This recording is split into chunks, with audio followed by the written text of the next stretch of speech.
Hi everyone and welcome back to Black and Brown Crowns. I'm Cheyenne, your host, and today we'll be speaking to Miss Shakera about being a curly hair specialist. Hi Miss Shakera, how are you doing? I'm doing well, thank you. So I kind of want to get started with this interview. I want to know, what does it mean to be a curly hair specialist? I know for myself, I didn't know what it was or if this was an actual job. I didn't know it existed. So what does it mean to be a curly hair specialist? It means to well, it can mean two things. No, it means to exclusively just do curly hair. So, there are some stylists who do like silk presses, some people who do relaxers, some people are colorists. And for curly hair specialists, we just literally just do naturally curly hair. Whether that be a wash and go, some curly specialists do twist styles, twist it up, do things of that nature. But me specifically, I just focus on doing wash and goes. So how did you get started into that? Was it something that you could choose going into it, or was it something that you later stumbled upon? So I never had any intentions of being a hairstylist like at all. And it's just something I kind of like stumbled into. So when you go to cosmetology school, they try to tell you to like learn everything, but some people go in with focuses, and that's what happened to me. I went with a focus. I knew that I wanted to do curly hair exclusively, and that's what happened. But yeah, I was just happened to be like on YouTube, like not YouTube, excuse me, like Instagram, like almost 2 years ago now, and I was just so fascinated by what I was seeing and what I was learning about naturally curly hair and just the science of hair in general, that I took my talents to cosmetology school. When did you realize that this was the path or the route that you want to take? Because you, like you just said, it wasn't something that you knew for a while until you saw it somewhere else. So when did you know that this was the path that you really wanted to take? So I created like my own like curly hair like Instagram page. I think like September like 2020, maybe the end of no, not 2020. That's not right. August or September of 2018. And then so at the time I wanted to be like a YouTuber and do all the brand deals and all this other stuff. So I was scrolling on Instagram, and I came across these two cosmetologists, and they were talking about how they were taking the stupid out of natural hair. And I'm like, what does that even mean? Like I don't understand. So like I went to their page, and I was just like stalking everything they were talking about. And I'm like, oh my God, I don't know anything about hair the way that I think that I know. And so it was like maybe like October 2018 or so, because I signed up for cosmetology school November 2018, and then I started in March 2019. It's funny that you said that because I know for me, when I was starting my curly hair journey, I was like, all right, let me go on YouTube, let me see. But I didn't know that there was a specific job catered towards curly hair. So I want to say thank you for sharing that. And also, again, for just doing this interview because, again, there are so many girls out there that are in need of curly hair specialists. So you have to go to cosmetology school in order to be a curly hair specialist. Yes, so you have to be a licensed hairstylist. Did you take any scholarships or internships? Like, how were there other resources aside from like your own money that you had that you could use for cosmetology school?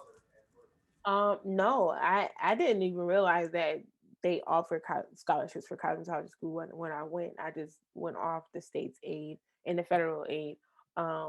But I wish that I did know, so I didn't have to, go that route. But it is what it is. So no, I didn't use any additional resources outside of state aid and federal aid to go to school. And I did have to come out of pocket a little bit. I think I paid like $60 like a month or something like that to offset the cost, but that was about it. I know there are probably some people out there who may need additional aid because school is expensive no matter where you go. So just utilizing some resources within your state or within your city would be helpful. And definitely, do you know if you can use FAFSA or FAFSA, whatever the Oh, acronym is for absolutely. column? Absolutely. Because cosmetology Okay. schools are accredited. So they give funding to accredited schools. And also, there are a multitude of, like I said, I didn't know at the time that they were scholarships, but there are a multitude of scholarships. Sometimes your school will give you scholarships. There's some brands that have scholarships.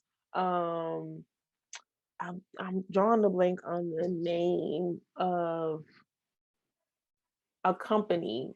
It's a beauty company, and it has scholarships. So money is out there definitely if somebody is in need of additional aid outside of state or state funding or federal funding. Now, I want to ask you this because again, school is something else. When you're actually in school learning, is it just textbooks and work, or do you actually get to work on someone's hair while you're becoming licensed as a hairstylist? So um the first part, so they have you reach like a certain like increment of hours before you can do something. So you do like all your book work, you learn, and you work like on a mannequin, you might work on each other until you reach about 450 hours.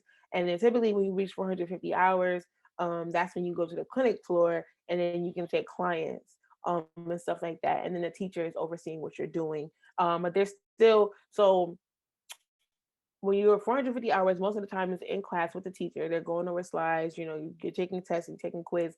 And then by the time you hit 450, you're on the floor, but you're also still doing a theory like after. So we get like 2 hours to like take a client. I went at nighttime. And then around like I think like 9 or so, then we would, shut everything down with clients, and then we will come back together and the teacher would do theory and things of that nature with us. That actually sounds a lot more helpful than to just have it as in you're only doing schoolwork and then you once you pass your exam you going out to the wolves. Like it's really nice to have that, like you reach a certain amount of hours, you're still in the program, and then you actually get to work and utilize the tools that you just learned. What do your typical days look like? Are you only doing hair all day, or if you specialize in curly hair, are you only doing curly hair? Like what does your typical days look like? So I'm appointment only. I had to take no walk-ins or anything of that nature, and because we in a panini, so we can't just have people walking into the salon and stuff like that. So typically, a person books an appointment, I come in, I prep everything before them, I get everything out. Um, I typically see about 2 people a day, sometimes three, depending on the service that they book. I primarily just do curly hair, but I do have one client who is a straight hair natural and she enjoys getting her hair straightened. And she's about the only person I do. So I come in, I educate my client, I style their hair, we laugh and kiki and have all that stuff. And then I cut their hair if they want a haircut. Some people don't want haircuts in the services that I don't, every service I have doesn't provide a haircut. So again, that's pretty much it, wiping things down after them and, just pouring into them and learning from them and they're learning from me. So that's pretty much what my day is like. You mentioned that you educate your clients. How are you teaching your clients to, I guess, keep up with their natural curly hair? Like, do you do step by step, or is there like a book you refer to? Like, what are some things that you educate your clients on? So I like to say that I'm a resourceful stylist. So I give them a little bit of everything. So we definitely in the service, I have my main service, which is called the Curl Love Experience. And then I have a second service that's an educational service called the Education of Curls.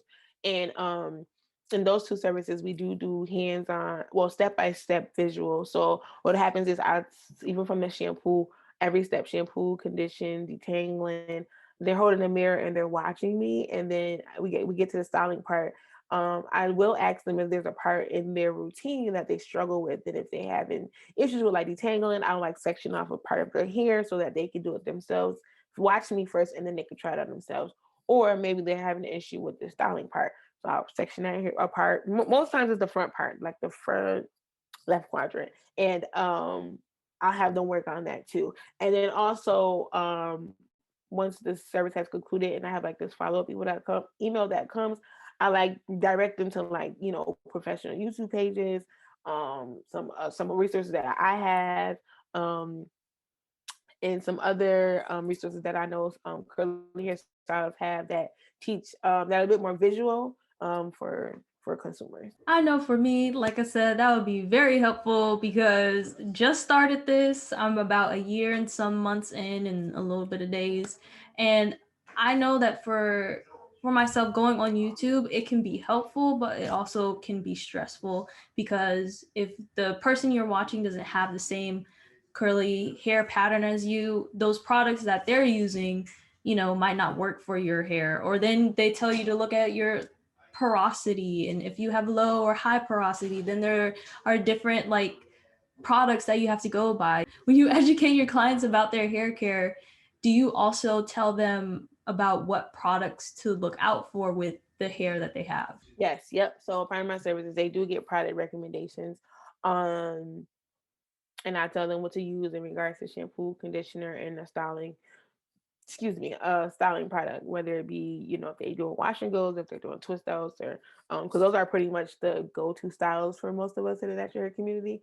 So I do recommend products to them, but I do want to speak about what you're saying about YouTube and looking at somebody whose hair looks like yours and saying that, the product may not work. And that's not necessarily true. So I've typically use the same combination of products on mostly all of my clients.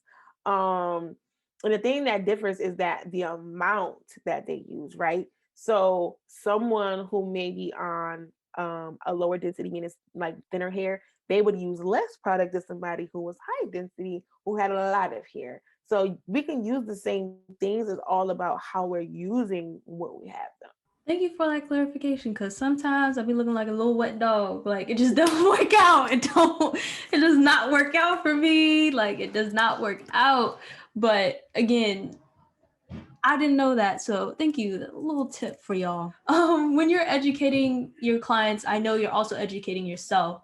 Do you ever feel like your work becomes into your personal life? Like, does your work life balance shift when you're educating yourself a lot more about, the different products, the different hairstyles, the different like treatments out there? I have a hard time like getting away from the work, but it's like my social media presence has increased a lot. Like my Twitter has like jumped up to like almost 11,000 followers. Like, and my Instagram is constantly growing. So it's hard to like pull back, but I'm working on pulling back.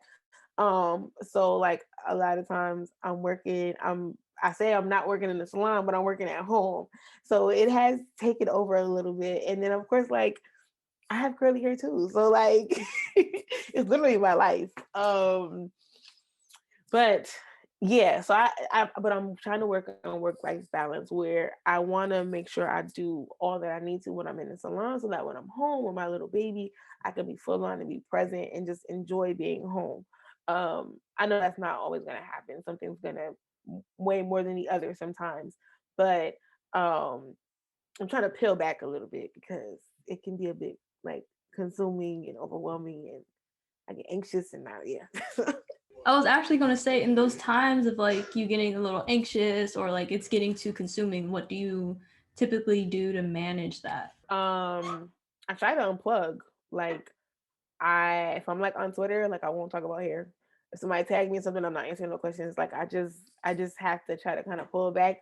Like even if I'm on my Instagram, like if I share something in my story, it's probably like something funny or something that's like inspirational or like my daughter, something that's just not hair related. I just try to unplug as much as I can. I like to turn on my TV, watch some Criminal Minds, like just I try to, like I said, I try to do things that make me feel good, like, have my sister come over some and my friends and stuff like that. But that's what I do.